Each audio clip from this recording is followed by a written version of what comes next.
You're listening to the Journey podcast. In today's episode, we will be sharing one incredible man's personal journey of surviving abuse and living as a product of incest. Some listeners may be triggered by this content, and listener discretion is advised. Hi, I'm Petra Brunbauer, and with decades of experience with sadness, pain, anxiety, and stress, I finally figured out how to leave all that behind. And this podcast shows you how to break free permanently so you can reclaim your sanity and find the self-esteem and energy to go after the life you desire. With real talk about mental health, holistic healing, and the tough journey of coming out the other end. This is the Journey Podcast. Welcome to today's episode. Today, we share one incredible man's personal journey of surviving abuse and living as a product of incest. It is a topic that is often swept under the rug and kept a secret in the families it affects. People become uncomfortable and may feel triggered or anxious, but it is certainly a topic that needs to be brought to light so survivors of abuse and incest can speak their truth. I am humbled and honored to have spoken with Lynn Everard, so far the only man interviewed for this podcast, about his personal survivor story and how he is dedicated to supporting survivors of abuse. Lynn Everard is a speaker, transformational facilitator, life guide, author coach, poet, author of the book How Speaking Your Truth Could Save Your Life and How It Saved Mine, and co-author of the book The Reuniting of Two Past Lives and the Unveiling of the 12 Sacred Lessons. He spent most of his life unable to speak his own truth, yet the often painful events he experienced put him on a collision course with awakening to his own gifts, the power to speak his own truth, and his commitment to support others in speaking their truth. Lynn's life purpose is to help people reconnect to themselves and their inner truth. What this looks like is clients who learn to speak their truth, unlock the power of emotional intimacy within themselves, and gain emotional freedom from their secrets. Lynn is a survivor of abuse and a product of incest. As an influencer in the world of speaking our truth, Lynn supports survivors of abuse in discovering and destroying the lies that formed in their minds, either through words and actions of their abuser or through the stories they play a part in creating about their abuse experience. Although he is highly intuitive, he is not a therapist, nor does he consider himself a healer. However, through his constant and consistent commitment to his own spiritual healing, growth, and development, he becomes the context for others to heal themselves. As an ordained non-denominational minister, he combines ancient wisdom with practical experience and deep empathy to support his clients on their path of spiritual growth and reclaiming their innocence as survivors of abuse. Lynn's why is contribute, which means he is committed to making a difference in people's lives. His how is clarify, which means he supports people in getting clear on where they are and where they would like to go. And his what is simplify, which means that he supports people in taking complex processes and breaking them down into simple, repeatable steps to create powerful and predictable results in their lives. He has created a new integrative group experience, which is a blend of Lynn's expertise gained and practices developed through his own work and working with clients in a variety of guided growth encounters. Here is my interview with Lynn Everard.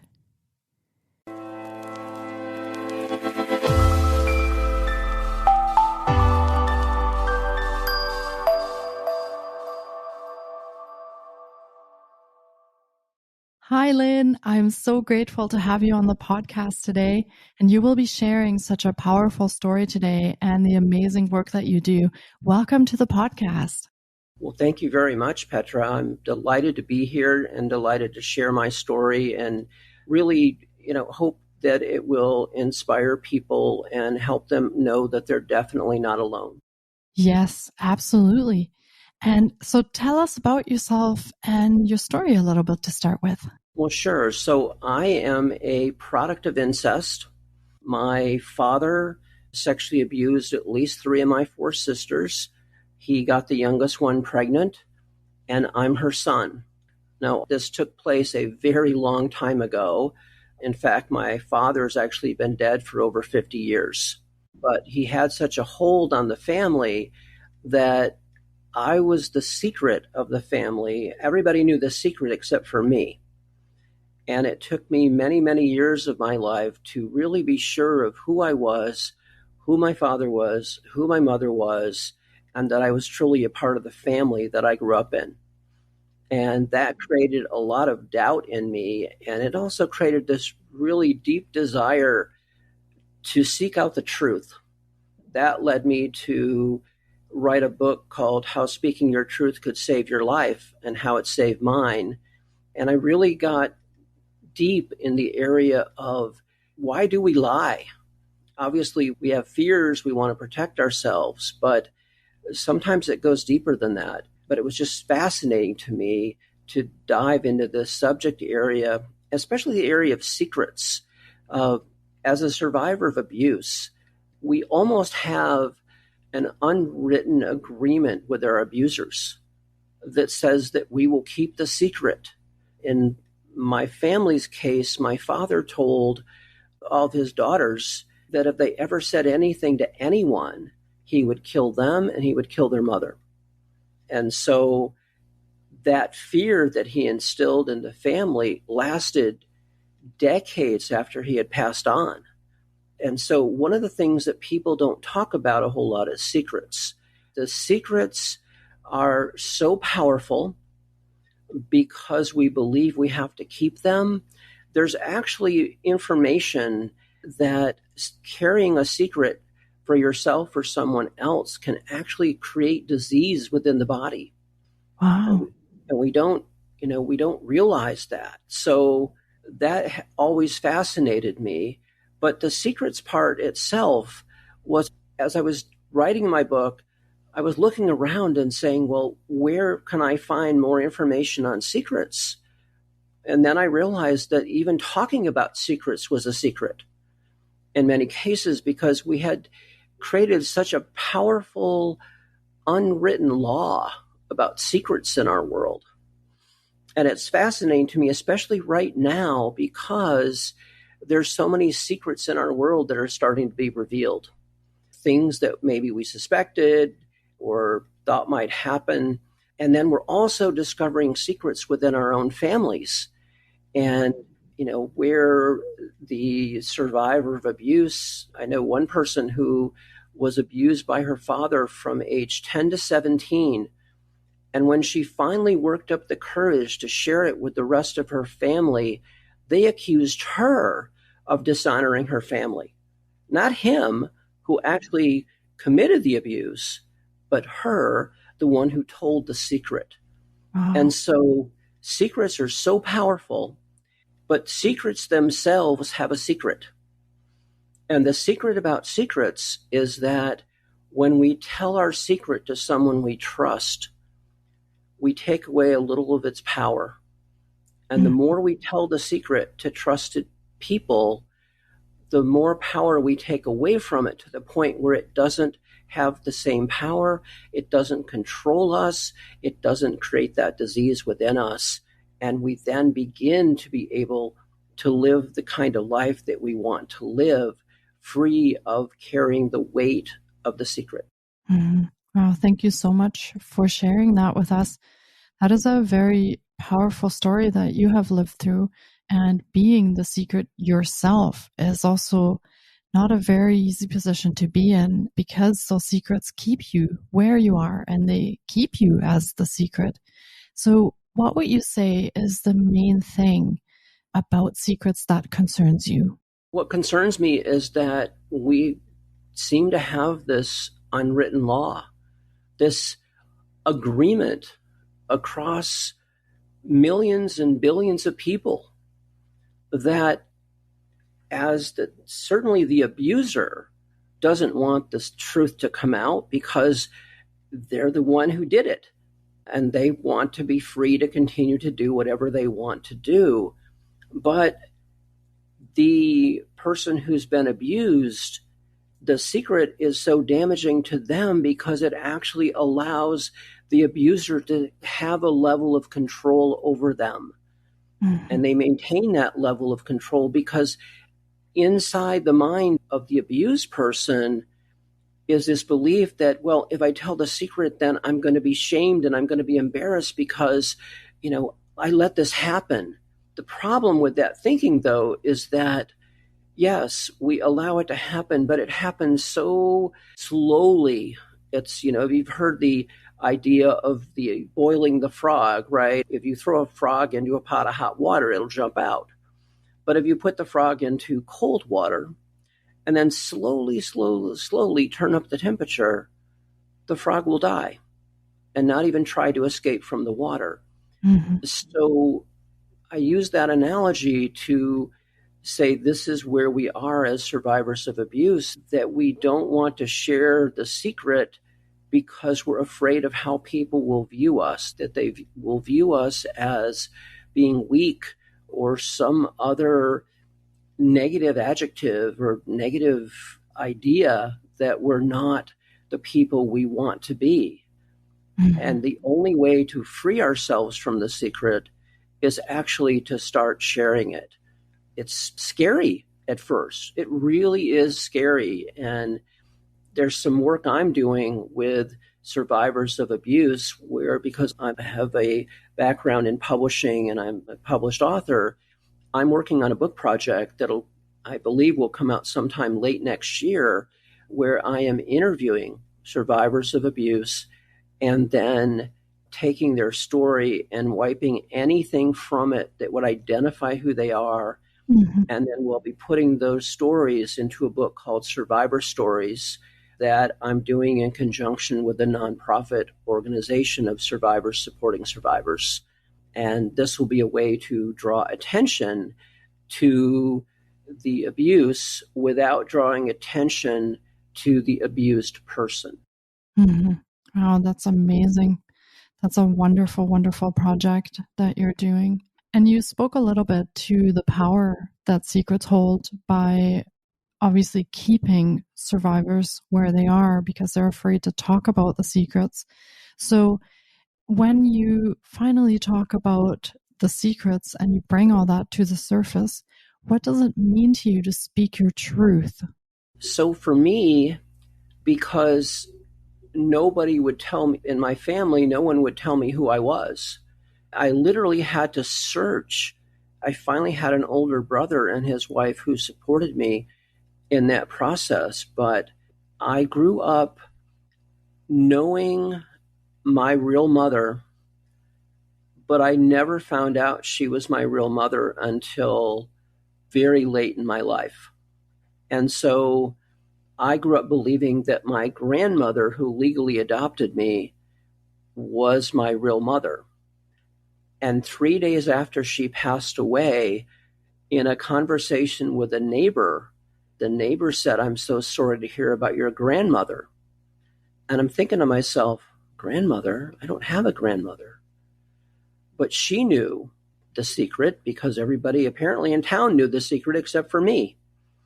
And so I started thinking, but I was very quiet about it. I didn't say anything to her, but the wheels started turning. And it's like, mm-hmm. What is that? What is happening with that? And I remember I was staying with an older brother. He was one of the younger ones, but I was staying with him at the time. And one day at lunch, I decided to ask him what he knew about my life and the origin of my life. And I don't remember how I phrased the question, but I'll never forget his answer, because his face turned beet red and he looked at me and he said, "We do not talk about that in this family." Mm-hmm. And so think about the shame that one would feel when their very existence, their very origin is a secret that can't be told and can't be talked about. And so that is what led me on this quest for my own truth, and then realizing how important it was for all of us to know the truth about who we are. And that's what took me into the work on truth and ultimately working with people to help them discover their own truth and then learn how to speak their truth. And speaking our truth is really difficult for most of us because we don't want to make waves. We don't want to be rejected. We don't want to be criticized. We don't want to be abandoned. And so we think it's easier to not speak up. Now, it's funny because it's not the big truths that we have trouble with for the most part. It's the little ones. It's when somebody says, let's go to this restaurant for dinner, and either you were there 2 days ago or you just don't like the place. But instead of speaking up and making an alternate suggestion, you decide to keep quiet because, after all, that'll be best for everyone. And so we rob ourselves of our ability to speak our truth. And once we learn to not speak our truth, we find it very difficult to speak our truth anywhere. And then we are no longer authentic people. If we can't speak our truth, we're not real, we're not authentic. And now we have a secret. It's that we are not who we say we are.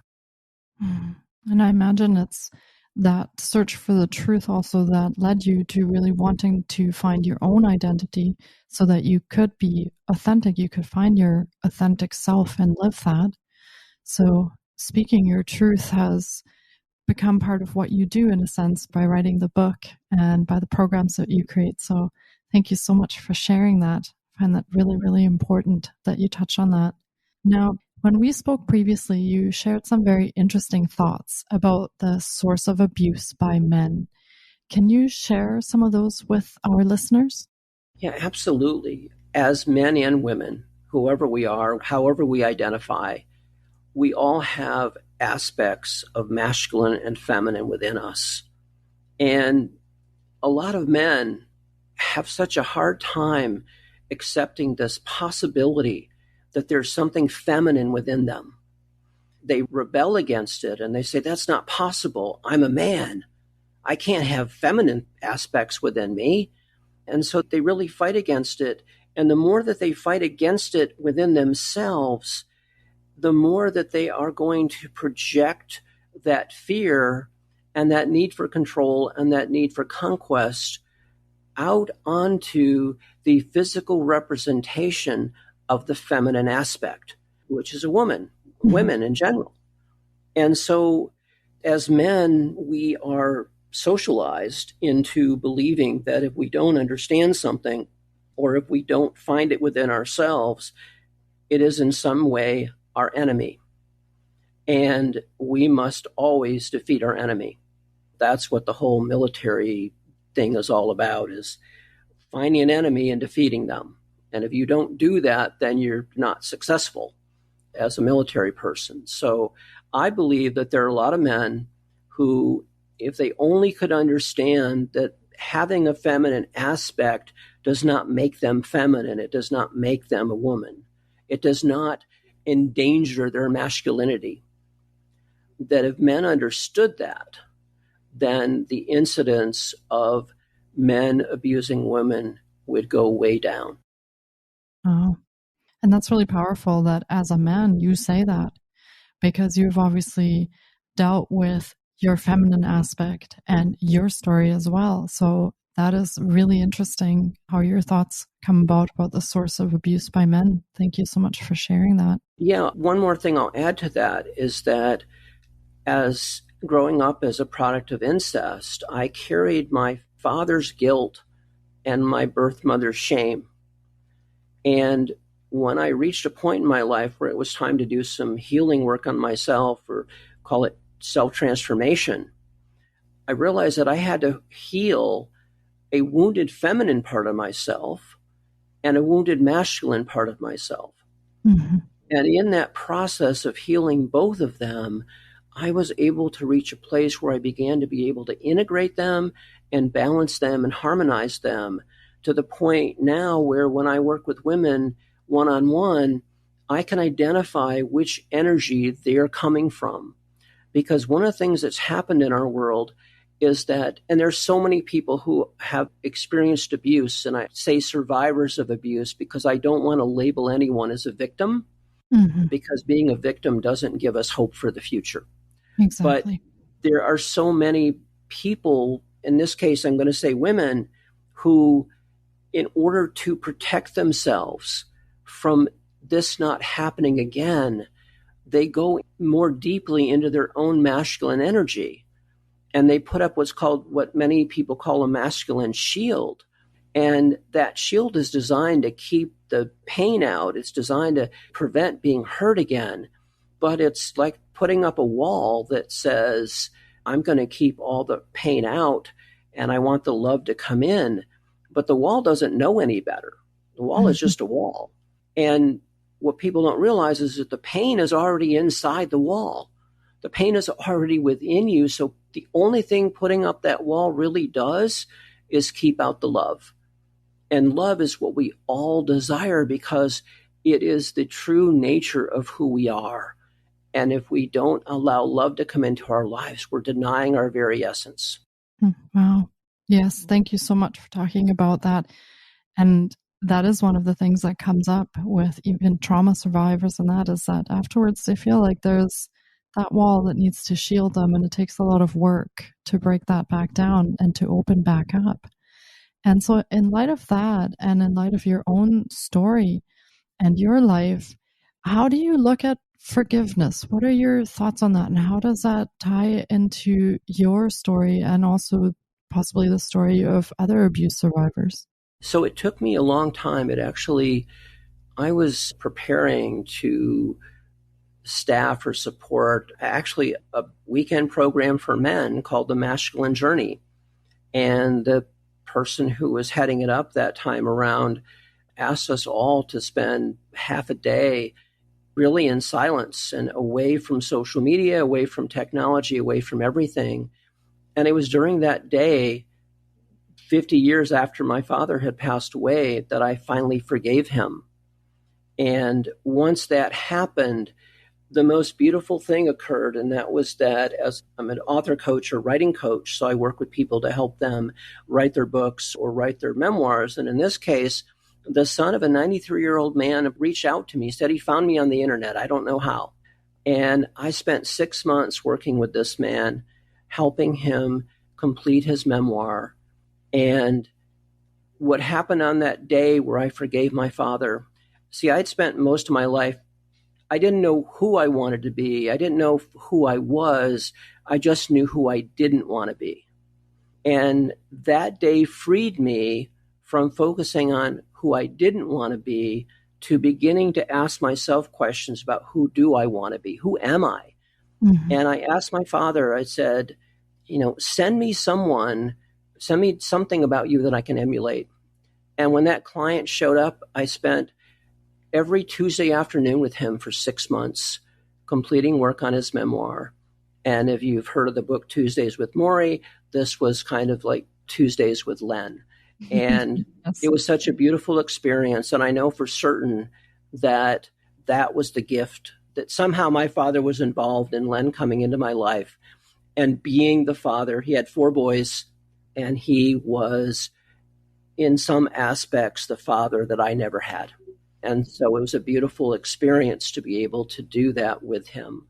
Mm-hmm. And one more thing I'll say about forgiveness, because in doing this work, this new program I have called Innocence Reset, one of the things I've realized about forgiveness is that forgiveness is great, but most of the time when we forgive especially forgiving ourselves, we do not free ourselves of guilt. Mm-hmm. And the guilt can still be there. And so I realized that forgiveness is really a 2-step process. It is forgiving ourselves and then reclaiming our innocence. Mm-hmm. And when we reclaim our innocence, we set the clock back to when we were an innocent child. And that way we don't have to have the guilt. We don't have to carry that guilt along after we've done the forgiveness process. And that's actually something I'm going to be teaching people in the Innocence Reset program. Wow. Thank you so much for sharing that. I am really in awe of your story and the work that you do now. And do you want to tell us a little bit more about your Innocence Reset program? Sure. So it's a 4-week program. It's a group thing. It's for women only. before people join, and groups will be forming periodically.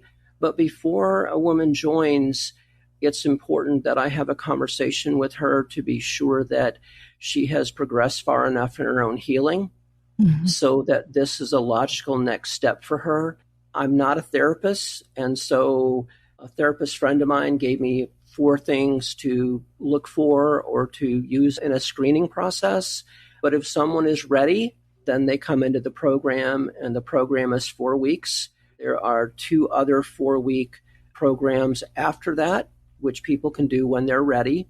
But the Innocence Reset is really about going back to that point of our complete and total innocence and being able to begin to look at the world in a whole new way.